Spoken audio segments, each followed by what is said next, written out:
તો વલસાડના ભીલાડમાં સગીરાનું અપહરણ કરીને છેલ્લા 10 વર્ષથી ભાગતા આરોપીને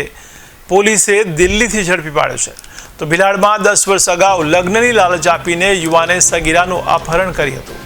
જે ફરિયાદ ભીલાડ પોલીસ સ્ટેશનમાં નોંધાઈ હતી, જેને લઈને પોલીસ ઉત્તર પ્રદેશમાં રહેતા મનીષ ગૌતમ સિંહને દિલ્હીથી ઝડપી પાડ્યો છે।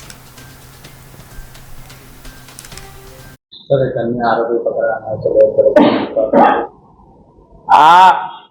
આરોપીની સાથે સાથે છેલ્લા 10 વર્ષથી એક સગીર વયની દીકરીના અપહરણનો આરોપી મનીષસિંહ રાજપૂત, જે 2015માં ભીલાડ પોલીસના વિસ્તારમાંથી એક સગીર વયની દીકરીને અપહરણ કરીને ભાગ્યો હતો। પોલીસની ત્વરિત કામગીરીના કારણે એ સગીર વયની દીકરીને પરત મેળવી લેવામાં સફળતા મળી હતી, પરંતુ આ આરોપી છેલ્લા 10 વર્ષથી પોલીસની પકડથી દૂર હતો। મનીષ રાજપૂત બાબતે પણ ભીલાડના જે કોન્સ્ટેબલ છે ભરત મેણસી, એણે વર્કઆઉટ ચાલુ કર્યું હતું અને મનીષ રાજપૂત જે ઓરિજિનલી ઉત્તર પ્રદેશનો બલિયા ડિસ્ટ્રિક્ટનો છે, પરંતુ એના ગામમાંથી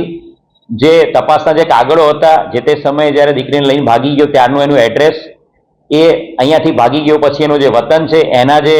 વતનના જે એના રિલેટિવ્સ છે, એના ગામના સરપંચ, તેના થાના પ્રભારી, એ બાબતે સમગ્રતયા પૂછપરછ કરતા ટેકનિકલ અને હ્યુમન ઇન્ટેલિજન્સ આધારે ખબર પડી હતી કે નવી દિલ્હીના પ્લેટફોર્મ નંબર 16 ઉપર એક ચાની કિટલી પર આ માણસ નોકરી કરી રહ્યો છે અને એ ત્યાં જ રેલવે પ્લેટફોર્મ પર જ રહીને પોતાનું જીવન ગુજારે છે, ગામમાં ક્યારેય પાછો આવતો નથી। એટલે આ જે ટીમ ગઈ હતી ભીલાડ પોલીસ સ્ટેશનની, એ ટીમે પ્લેટફોર્મ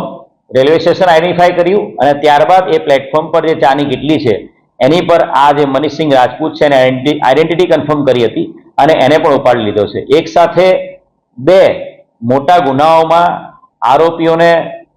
પકડી પાડવામાં ભીલાડ પોલીસ સ્ટેશનની ટીમને ખૂબ મોટી સફળતા મળી છે અને વલસાડ જિલ્લા પોલીસ સમગ્ર